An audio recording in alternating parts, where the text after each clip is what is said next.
Kembali lagi bersama kami dari Umah Tani Agriculture. Kebetulan hari ini kita akan persiapan pasca peristirahatan kolam sistem RAS ya. Jadi kita akan coba sharing bagaimana sih yang sudah dilakukan di Umah Tani terkait dengan persiapan untuk kolam pengisian yang baru lagi ya. Jadi pada intinya ini kolam sudah hampir lebih dari 2 tahun ya, belum kita istirahatkan. Kemarin kita istirahatkan hampir 1 bulan ya Bang Leman ya, hampir 1 bulan.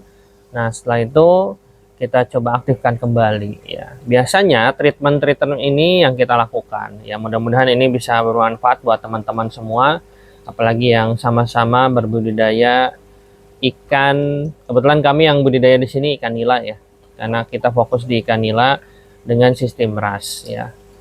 Nah, kebetulan kemarin juga sudah kita isi. Jadi yang akan kita aktifkan untuk starter pertama ini, kita aktifkan untuk 2 kolam terlebih dahulu ya. Kemarin sudah kita isi dan hari ini kita coba aktifkan aeratornya ya. Yang paling utama itu kita pastikan terlebih dahulu ya, sirkulasi dari si air ini. Apalagi kemarin sempat di off kan selama 1 bulan karena kita masih banyak di sana ya, di kolam-kolam yang sana juga masih banyak. Ini kita istirahatkan dulu, kasihan aerator dan sistem yang lainnya ya. Kemarin banyak sekali kotoran-kotoran yang mengendap, akhirnya sudah kita bersihkan. Nah setelah kita bersihkan, kita isi air dan kita cek terlebih dahulu sirkulasi airnya ya. Apakah airnya ini sudah lancar? Ini sudah kita tes selama 1 malam ya kemarin. Dan ini juga kita cek pengairan dari kolam. Jadi yang kita aktifkan itu ada 2 kolam. Yang pertama kolam 1, kolam 2 ya. Apakah airnya sudah berjalan dengan lancar? Ternyata setelah diuji coba selama kurang lebih hampir ya 6 jam lebih ya, alhamdulillah siklus airnya berjalan dengan baik ya. Nah ini juga ada beberapa kotoran yang masih mengendap ya Bang Leman. Nanti kita akan coba ambil ya secara manual, atau nanti dibiarkan mengendap nanti di sini ya. Nah treatment yang biasa kita lakukan itu yang pertama, selain kita mengisi air, kalau ini kebetulan kita air dari sumur ya. Nah kemarin juga sempat kita punya kendala bahwa sumur kita kemasukan hewan tahu apa gitu, akhirnya berbau, akhirnya kolam ini yang menjadi korban, makanya kita istirahatkan terlebih dahulu. Kalau nggak salah itu kemasukan binatang, akhirnya bau yang kurang sedap lah gitu. Akhirnya ikan juga kurang pergerakannya kurang sehat ya. Jadi kita istirahatkan dulu. Dan untuk yang langkah-langkah pertama, biasanya setelah kita mengisi air itu kita berikan E4 terlebih dahulu ya. Nah untuk takarannya kita biasanya sekitar 6-8 tutup botol ya untuk dari setiap kolam gitu. Kenapa kita berikan E4? Karena memang kalau kita lihat dari komposisinya ya, ini sudah sangat jelas ya bahwa ini adalah untuk membantu mikroorganisme atau menumbuhkan mikroorganisme yang ada di air kolam ya. Memang ada beberapa teman-teman juga yang mungkin memakai molase ya. Nah kalau kami cukup pakai ini aja lah, karena sebenarnya sejatinya di dalam E4 sendiri sudah ada molase ya. Jadi ya mungkin yang teman-teman lain ya silahkan dijalankan, tapi kita sudah biasa tidak menggunakan molase lagi, karena sebenarnya di dalam E4 sendiri sudah ada molase ya. Nah ini kita hanya sharing berdasarkan pengalaman yang sudah kita lakukan ya, selama hampir kurang lebih mungkin 3 tahunan ya kita lakukan seperti ini treatmentnya. Nah biasanya kita takarnya dengan menggunakan tutup botol, kita sebar langsung ke semua area yang ada di kolam ya, seperti ini. Nah kenapa ini kita lakukan? Supaya nanti mikroorganisme yang ada di air ini bisa tumbuh dengan baik ya. Dan yang pasti pada intinya nanti lactobacillus atau apapun itu yang ada di sini itu bisa bermanfaat untuk ikan ya. Nah selain itu Tadi kita sudah memberikan treatment ya, kurang lebih seperti itu, karena tadi sebenarnya sudah kita berikan ya. Jadi kita cukup tambahkan satu. Jadi biasanya kita nambahkan sekitar 6 sampai 8 tutup. Ini ukuran kebetulan kita ukurannya diameter 2 ya. Dengan diameter 2. Terus kita pastikan juga aerator yang ada di sini. Apakah aeratornya berjalan dengan baik atau tidak ya. Nah, setelah itu barulah kita cek dari si filter-filter ini ya. Nah, ini free filter apakah berjalan dengan baik gitu kan. Terus yang kedua kita ada filter mekanisnya ya. Wah, bisa dilihat tuh Bang Liman, ada ulat bekas yang lama mungkin ya. Ini harus segera kita ambil. Nah, kita cek, kita perlahan, kemarin juga sudah dibersihkan ya. Nah, yang paling penting ini filter biologisnya ya.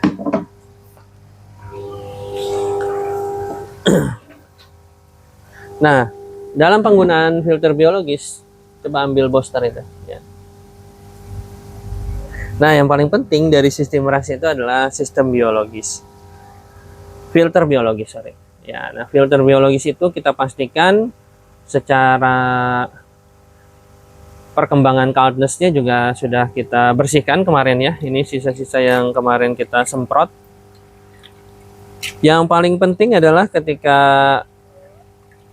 perkembangan sistem RAS, diusahakan filter biologis ini, karena kita menggunakan coldness ya, coldness-nya diusahakan terdapat oksigen terlarut dalam air. Supaya apa? Supaya nanti bakteri baik atau bakteri baik yang ada di dalam coldness ini juga bisa membantu pertumbuhan mikroorganisme yang ada di kolam ini ya.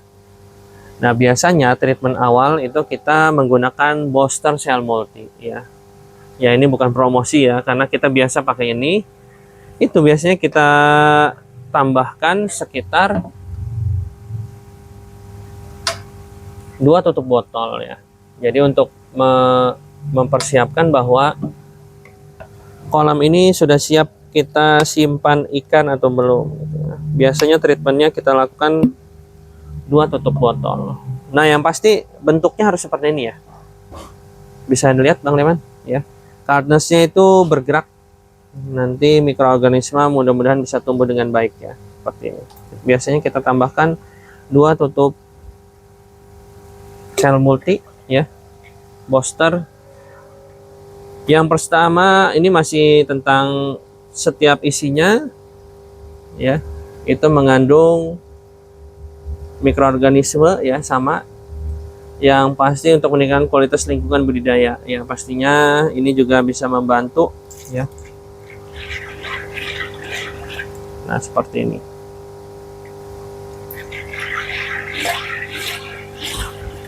Ya, ini kita biarkan, terus kita tutup kembali. Nah, untuk teman-teman semua yang pasti untuk pertama kali menyalakan kembali sistem RAS ini ya, karena aerator ini baru mulai dinyalakan tadi pagi ya, itu kita harus mengatur tekanan dari udara yang masuk ke dalam kolam atau aerator yang ada di sini ya. Karena kenapa? Karena kalau kita sekaligus kita buka ya, itu tekanan udaranya bisa jadi terbagi ya. Maka dari itu harus kita atur. Nah, seperti ini ya. Ini kita setting tidak dibuka semua supaya oksigen yang masuk ke dalam setiap titik dari si aerator itu bisa terkontrol ya. Artinya tekanannya bisa sama lah gitu. Jangan sampai nanti kita pertama kali nyalakan aerator ternyata anginnya lebih banyak yang di ujung sana gitu. Khawatir nanti kolam-kolam yang lain tidak terbagi.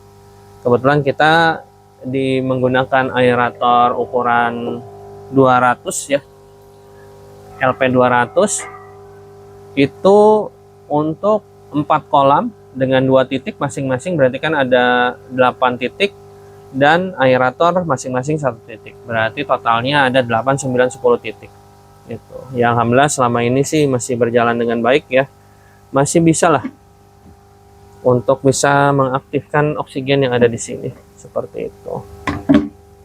Setelah coldness ini kita sudah cek, sudah berjalan baik, dan yang pasti di sini ada Nah, ini juga nanti Bang Leman, kotoran-kotoran yang mengendap seperti ini nanti kita akan serok ya.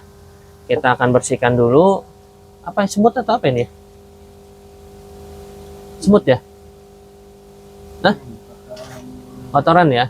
Kotoran yang mengendap yang sudah lama ya. Nah, ini juga nanti akan kita coba bersihkan.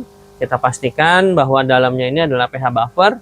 Ya, ini bebatuan alam yang nanti intinya adalah untuk meningkatkan pH airnya. Baru yang terakhir itu adalah tong yang berisi dengan air yang sudah difilter tadi. Ya, seperti ini. Nah, ini barulah setelah itu pompa air juga kita cek.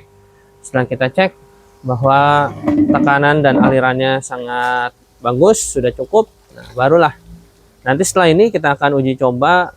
Biasanya kita treatment ini selama 1 atau 2 hari ya.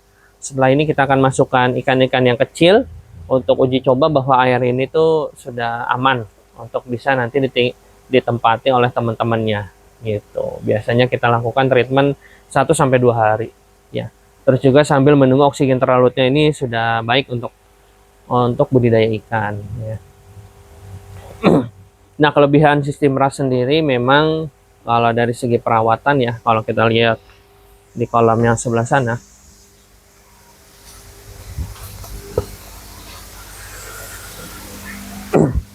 ini perawatannya cukup simpel sebenarnya ya, apalagi buat teman-teman yang sedang bekerja itu sangat simpel. Kebetulan saya juga ini kita bisa melakukan interaksi dengan kolam ikan. Saya cuma punya waktu di jam 6 pagi sampai jam 7 dan sorenya di jam 4 karena pulang kantor ya. Jadi sistem RAS itu sebenarnya sangat simpel dan mudah. Wah, gitu ya. Dari segi kualitas air juga tidak berbau, apalagi buat teman-teman yang memang tinggalnya di daerah komplek ya atau perkotaan. Ya, kita tahu bahwa di komplek ketika kita budidaya ikan yang dikenal adalah baunya. Nah, tapi dengan sistem RAS ini, ya, teman-teman sudah sangat aman. Dan semua ini kita terkoneksi langsung dengan IoT, sistem IoT. Jadi kita bisa mengontrol ya tekanan-tekanan air yang ada di sini. Insya Allah sangat simple ya. Dan yang pasti tidak berbau. Ikan juga hidup sehat ya. Seperti ini. Ya, kita bisa lihat sangat luar biasa ya. Sangat lahap juga. Dan pertumbuhannya ini sekitar 3 bulan sudah bisa ya. Karena kita tebar padat ini. Kita hampir 500 ekor ya di dalam satu kolam ukuran 2 meter. Semua kita gunakan kolam 2 meter. Sengaja karena lahan juga terbatas ya.